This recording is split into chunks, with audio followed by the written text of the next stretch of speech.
It's episode 545 of the Locked On Texas Rangers podcast. On today's episode, I'm going to be positionally predicting on the corner infield spots who's going to start, also breaking down where the Texas Rangers rotation ranks among the other four AL West teams. That plus some lockout discussion, all that and more coming up on Locked On Rangers. Let's get into it.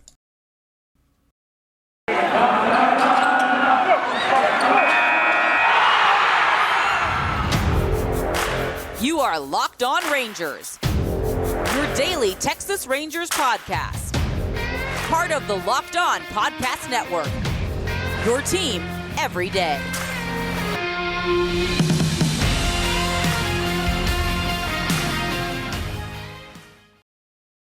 You are locked onto the Texas Rangers. I'm your host, Brice Paterik, covering the Texas Rangers since the 2014 season. Now in my fourth season with the Locked On Podcast Network, covering this team through the ups and the downs. And, looking back, I really did choose an absolute choice time to start this podcast in 2019. But before we get into all the good stuff we got to talk about today, this episode is brought to you by BetOnline. BetOnline has you covered this season with more props, odds, and lines than ever before. BetOnline, where the game starts. Now, let's just go ahead and get into this lockout discussion. This is the final day, I believe, by the end of the day is when ownership has put this is the last day before we decide to cancel games mandate down. They are meeting. They have met every day since last Monday for, I think, at least a couple hours for each meeting, at least each day. Maybe not each specific meeting, but something that came out about an hour ago from Evan Drellich of The Athletic, who is on this beat, has been on it from the start. He said, and I quote, MLB today indicated a willingness to miss a month of games and took a more threatening tone than yesterday. Sources briefed on the day's first meeting between MLB and the Players Association tell me Ken Rosenthal and Fabian Ardaya. Full context of conversation not known yet. Then Jameson Taillon, who is a pitcher for the Yankees, that's where he is. I was making sure that he was still with the Yankees. Responded to a Jeff Passan tweet saying that the rhetoric is ratcheting up. As Evan Drellich said, MLB suggested in the first meeting with MLBPA today that the league is willing to cancel a month's worth of games. What that means or whether it's simply a threat is unclear, but players have taken it as a clear threat. Then Taillon responded to that tweet saying players are used to their, quote, threats. Owners' actions have made it clear all along that they have set a number of games where they still make profits / get TV money. They don't want to play. It's sad that these are the guys who drive the direction of the, quote, future of our amazing sport. Now, this is all just not great news. I started the day, I think I told someone that I was, 55% confident that a deal will get done today and that, opening day could be started on time and we can get a full season of games and things might still be okay, because it looked like the owners were starting to cave just a little bit, just a small smidgen of a bit to what players are saying. Players have started abandoning, the Players Association started abandoning more and more things and compromising on more offers or more different areas, and ownership has not been willing to meet them halfway, not even been willing to budge barely at all. So when people try to tell you, it's both sides, it's millionaires versus billionaires, don't believe them. This is ownership's fault. This is ownership who started the lockout, who refused to negotiate for over 50 days. Then when they did, came with zero actually good offers and refused to meet players anywhere close to on their demands while their money continues to rise. You might be thinking, oh, well, I don't know, these players, they make millions of dollars to play a sport. And do they really deserve that much money? I don't know. Maybe not. But that's the money that's being generated by Major League Baseball. And if it's not going to the players who are the ones who are playing the sport, the reason that you like the games, the reason that we talk about baseball, the reason we enjoy baseball, if it's not going to them, then it's going to rich owners who just throw their money around at everything and clearly don't care about baseball or starting the season on time or anything like that. So if the money's not going to players and they don't deserve it, well, then owners definitely don't deserve it. I mean, all they do is sit there and be rich and try and con these players who are helping them make record profits as franchises' values continue to rise. Salaries have gone down for the last 4 years in Major League Baseball, and while they may not, deserve millions of dollars to be playing a game. Like the ownership does not deserve billions of dollars to not play a game. So just think about it like that. This has been incredibly frustrating, and I really think that TV companies should be the ones, the networks who paid all these billions of dollars for the rights to Major League Baseball games. They should probably balk at ownership saying, yeah, no, we're willing to miss a month of games. That's a month's worth of profit for these companies that spent billions of dollars to get this name brand profit. Networks like, Bally Sports that has all these different regional networks, the NBC Sports affiliates, the AT&T Sports affiliates in Houston, and I believe they're the one in Root Sports up in Colorado also is AT&T affiliate. All these different stations, these regional sports networks, who literally all the money that they make is from the contracts with Major League Baseball and the other major sports. So if they don't have these things to go during the summer, they're just not going to be making money for a month, 2 months, however long Major League Baseball decides to keep sitting on its hand and not budging because they can't break the union. So if I were these networks, I'd be threatening to pull out my money. I'd stop paying them because you're not getting the service you paid for. It's absolutely ridiculous, and those are some of the biggest profit generators for them. If the big money of the TV network said, hey, stop messing around, get a deal done, owners, or we're going to pull out our contracts because you have violated it, because you refused to actually let us play the season, that might get ownership to actually quake in their boots. I think that's one of the very few things that could. If sponsors started pulling out, things like that, the money is what talks, and the players are doing everything in their power. The Players Association is doing everything in their power to make Major League Baseball meet them anywhere close to even 25% of the way there. And Major League Baseball has refused time and time again to get anywhere close to meeting them at a reasonable offer. So that's where things stand.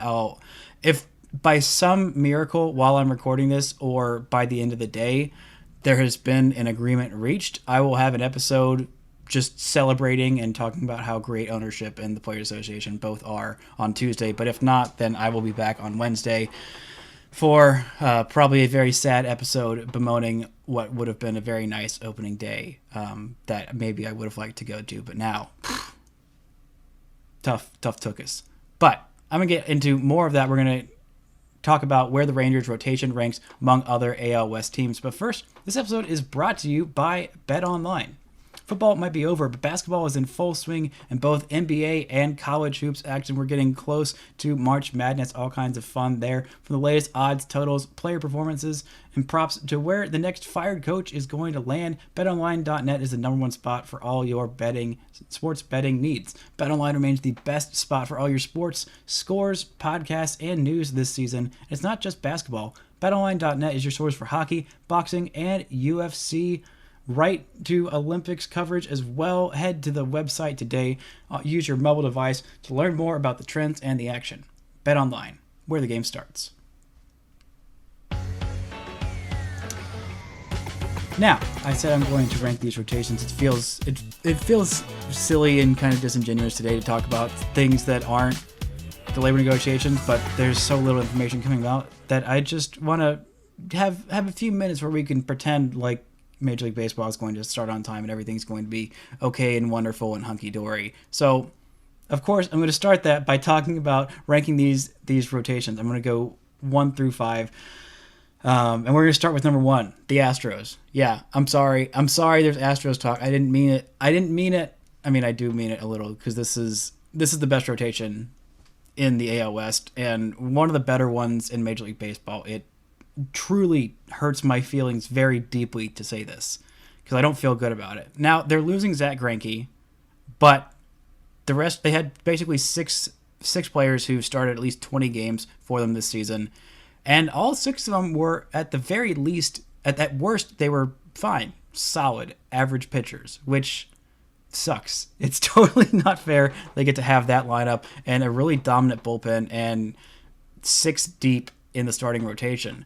Now, the rest of their rotation looks like this, and it will look like this next year because all these guys are still going to be around next year, which sucks for the Rangers, but it is what it is. Lance McCullers is going to lead that rotation. Luis Garcia is there as well, who was a finalist for Rookie of the Year in the American League. Framber Valdez, Jose Urquidy, and Jake Odorizzi. All those guys were really solid. All of them had ERAs below 4. The highest on that was Jose Urquidy, outside of Jake Odorizzi. Odorizzi had a 4.21 ERA in 104 2/3 innings. Framber Valdez did very well, a 3.14 ERA, which led the starting rotation. Jose Urquidy pitched in 20 games, starts all of those, 107 innings with a 3.62 ERA. All these guys were just really solid and really deep. They didn't pitch nearly as many innings as you would have liked from your starting rotation, which Zach Greinke led them in 171 innings, but they really didn't need them to. I think they went basically 6 deep the entire year, and so a couple of guys missed some time. Framber Valdez only started 22 games. Luis Garcia pitched in 30 games, but only 28 of those were starts, and he still only went 151 innings.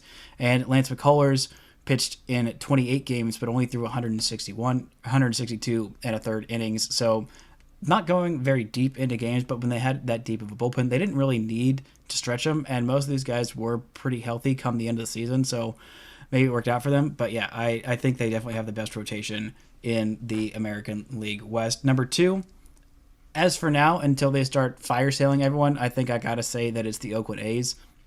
These guys were really solid. They were just I really like a deep rotation. I think that's incredibly valuable, having a bunch of guys that can all pitch very well and very deep into games. They had 4 starters throw at least 150 innings, which I don't think anybody else did. Their number 5 starter threw 119 in a third innings. So this, again, was a very healthy rotation. Frankie Montas was excellent at the top of the rotation. Chris Bassett was phenomenal as well. Pitched 157 innings and struck out 159 with a 3.15 ERA. Cole Irvin and Sean Manaea, where their ERAs were blown up just a little bit, but I think they were really solid for a long, long stretch of time as well. This is just a really deep rotation, and this is one of the better rotations in the American League West, if not the second best. If at times was the best, but again, the Astros were just so deep, and it just trumps this just a little bit. And I think this rotation might end up being the worst in the division, because they're going to fire sale off quite a few of these pitchers. They're all from 27 to 32 in age, and I don't think they have that many years. I think all of them have at least one more year on their contracts, but the A's are clearly in tear it all down mode, and so a lot of these guys are going to be gone. But for right now, number 2 rotation in the AL West. Number 3, this was really close with these guys, but the Mariners, who just signed the reigning AL Cy Young winner in Robbie Ray to a 5-year deal. They are at number 3. Yeah, that's right. You signed a Cy Young winner, and you're still at number 3. That's how much I believe in the Oakland A's rotation as it stands right now, and they're probably going to flip-flop. They might end up flipping over the Astros if Robbie Ray goes and wins another Cy Young. But again, the rest of the rotation was fine. They had some guys that did really well. Chris Flexen did fairly well for them with a 3.61 ERA and 31 starts, just 1 out shy of 180 innings. Marco Gonzalez had a pretty fine season, ERA under 4 and 25 starts, just under 145 innings. Logan Gilbert showed some promise as a 24-year-old with a 4.68 ERA in just under 120 innings. But they had some other guys that did fairly well too. Justin Dunn only started 11 games, but had an ERA under 4 in 50 innings. They had some other guys that are on their way, some really high prospects highly rated prospects in the top 100s that I think are going to make their major league debut next year. But some of these other guys, they've got some promise. They just signed a Cy Young winner.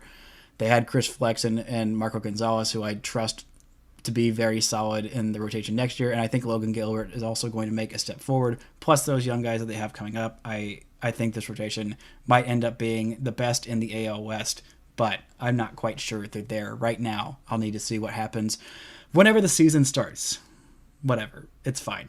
The Angels, I thought maybe the Rangers might get over the Angels, but again, you have Shohei Ohtani, which makes up for a lot in a lot of respects, and they needed him to make up for quite a bit for them. He started 23 games as a starting pitcher. He also was a DH, which this guy is incredible. He's also only 26 years old last season, which is just kind of crazy. He had a 3.18 ERA in 130 and a third innings, struck out 156 This guy was just ridiculously good. They also had other good starting pitchers as well. They lost Alex Cobb to the Giants in free agency, which they knew was going to happen, which is fine. Had a pretty solid season for them as a 33-year-old. But they also had some young guys who didn't throw a whole lot of innings that I kind of forgot about because I don't think the Rangers saw them that much. But when they did pitch, they were very, very solid. Jose Suarez started 14 games of his 23 that he threw, just under 100 innings, a 3.75 ERA. He also struck out 85 in those 98 and a third innings. Dylan Bundy was solid, but again, he's a free agent. Not solid. He had a solid season before. This was not as great a season. They also had some other young guys. Patrick Sandoval, who started 14 games for them, 87 innings, a 3.62 ERA, struck out 94, so more than a batter per inning. They had some young guys. They also signed a couple of guys, which made their rotation much more solid. They signed Noah Syndergaard to a 1-year deal, which I'm not exactly sure what he's going to be because he only pitched in, I believe, 1 inning last year after coming off Tommy John surgery. But again, he's got extremely high potential when he is on. He is one of the better pitchers in baseball. His raw stuff is just ridiculous. They also got Michael Lorenzen. They made a trade who I'm not sure how much he is going to be a starter, and they're going to try and use him as a starter. But again, that's 5 solid names. You got Ohtani, Thor, Jose Suarez, Patrick Sandoval, and Michael Lorenzen is your number 5 guy. Then I'd feel pretty confident about that going in there with rotation. But the Rangers, they could sign a few more guys, but right now their rotation stands with John Gray, Dane Dunning, Taylor Hearn, Spencer Howard, and Colby Allard. Now, they need at least one more starter, at least, because I don't think the Colby Allard experiment as a starter is going to work. I think him doing a tandem starts with Spencer Howard, who they're going to, I think, commit to as a starter. They got to see what they got in him after the Kyle Gibson trade landed him in Texas. He's got some pretty high potential, but he hasn't pitched that many innings. So, I mean, the Rangers have a lot of question marks. Even if they signed Clayton Kershaw, that might put them above the Angels, but again, and it might put them above the A's once they sell off 4 of their 5 starters or something like that. I don't know how many they're going to sell off, but it's probably going to be quite a few. But again, the Rangers rotation has a lot of question marks. John Gray is going to be solid. Dane Dunning, solid. I believe in Taylor Hearn as a starter. I don't know how many innings he's going to be able to give the Rangers. Again, Spencer Howard as well. He hasn't pitched in 100 innings in a season since 2018. He only has done it once in his professional career. Last year, he had just under 75 innings total when you combine major league and minor league stuff with the Phillies and the Rangers as well. He had 7 starts in the minor leagues with a 1.52 ERA.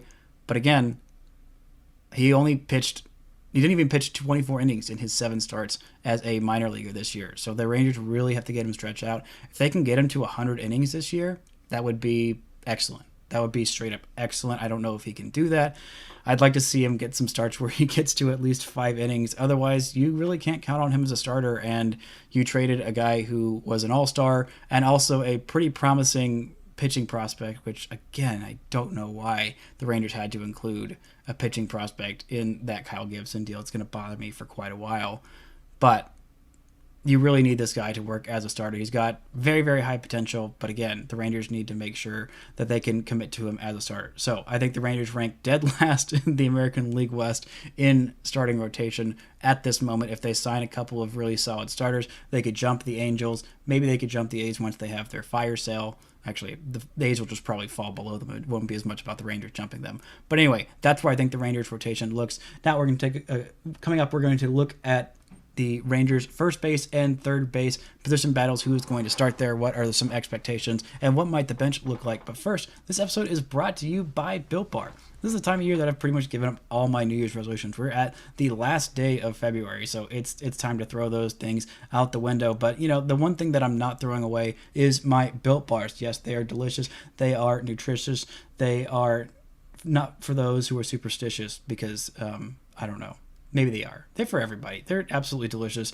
They are fantastic. They're protein bar that tastes like a candy bar, even better than some candy bars. You know, all these Built Bars are covered in 100% real chocolate, including the Built Bar Puffs, which are protein-infused marshmallows. That's right, the future is here, and it is better than we ever could have expected. So if you want to try out how good these Built Bars are, see if they're actually built different, like I say, go to Built.com, use promo code LOCK15 to get 15% off your order. Use promo code LOCK15 for 15% off at Built.com. This episode is also brought to you by Rock Auto. With the ever-increasing number of makes and models, it's now impossible for your local chain auto parts store to stock all the parts you need. All you have to do often pointless or seemingly intimidating questioning and wait while the person behind the counter orders parts on their computer, choosing only the brand their warehouse happens to carry. You've got computers with access to rockauto.com at home and in your pocket. You can save time and money when using Rock Auto. Why would you spend up to 30, 50, even 100% more for the same parts from a chain store or a car dealership? Rock Auto is a family business serving do-it-yourselfers for over 20 years. Their prices are reliably low for every single customer. They got everything you need, so go explore their easy-to-use website today to find the solution to your auto part needs. Go to rockauto.com right now. See all the parts available for your car or truck. Right, Locked On in their How'd You Hear About Us box so they know we sent you. Amazing selection, reliably low prices, all the parts your car will ever need at rockauto.com. Now, let's get into this. We're just going to start with third base because it's a little bit shorter, because I already talked about a lot of this in the episode where I broke down what Josh Young's injury means. Josh Young is going to be out for at least 6 months with shoulder surgery on a torn labrum. So, the position battle we thought we were going to be getting between Isaiah Kiner-Falefa and Josh Young for the opening day third base job is done. IKF has won without doing a single thing or even reporting for training camp because he can't, because he's not the 40-man. There's a lockout. Oh, that's where we are with that. Isaiah Kiner-Falefa is going to be there. He is going to be excellent defensively. We're going to see some phenomenal third base defense, almost, dare I say, almost to the Adrian Beltre level. Not quite, because no one's there. Literally, like, no one is there. But IKF comes really freaking close. He has won a Gold Glove at third base. If he can get a little bit more offense, he knows where he's going to be this offseason, so he can spend a little bit more time not worrying about shortstop. I mean, he kind of knew that once those two big guys were signed, both of those guys were going to start at shortstop over him. But anyway, he is going to be the Rangers' starting third baseman. They're going to have some really great defense at second base and at third base, and Corey Seager will be there at shortstop, hitting bombs, hopefully. But the bench is going to be composed of maybe Yanni Hernandez and Andy Ibanez. Ibanez played 11 games there last year. I don't think he's quite ready to... His offense isn't quite there enough to challenge IKF for a spot. His defense is better than I thought, but again, third base is not where he played the majority of his defense. Last year, he played the majority of his defense at second base. He started 28 games there, played 31 games there total in 284 and a third innings. At third base, he started 10 games and played in 11, just under 86 innings as a third baseman. So that's where he is. I think he'll get some time there. I think he'll be on the bench. I'm not sure about Yanni Hernandez. He played mostly second base as well, but he did bounce around the infield a little bit as well. I think those two guys are, well, there's a solid locks to at least compete for a bench spot. I think Yanni has a little bit more, obviously, defensive upside. I think he played a few games at shortstop, but he's more likely to get some time at shortstop and than Andy Ibanez is. But Andy Ibanez's bat is much improved, much better than Yanni Hernandez, as much as Yanni did a good job of getting on base and getting hit and getting walks and stealing bases and being very fun and spunky, which was a nice little something to have at the end of last year, with as rough as it is. If you want to look at free agents, why Josh Young is going to be back next year. He's going to be back actually towards the end of this year. And Chris Young said that he doesn't expect this to be a long-term lingering issue that's going to hurt Josh Young in the future. So he still is your third baseman of the future. That's still the plan. So why would you go and sign Chris Bryant or Jonathan Villar or Matt Duffy, or actually Hanser Alberto? That might be a thought. Get him on, bring Joey back. Maybe that's worth it. No, I don't think so. I don't think the Rangers are going to sign anybody at third base when this lockout is lifted eventually, or if it ever is, whatever. But that's what we look for at third base. At first base, it's going to be Nathaniel Lowe. Now, who are the free agents that might be there? Freddie Freeman's there, an option if you want to go make it a crazy, crazy high spending off season and get the 3 biggest infielders that are on the market. That would be certainly a choice. I don't think the Rangers are going to do that, but that would be hilarious and fun.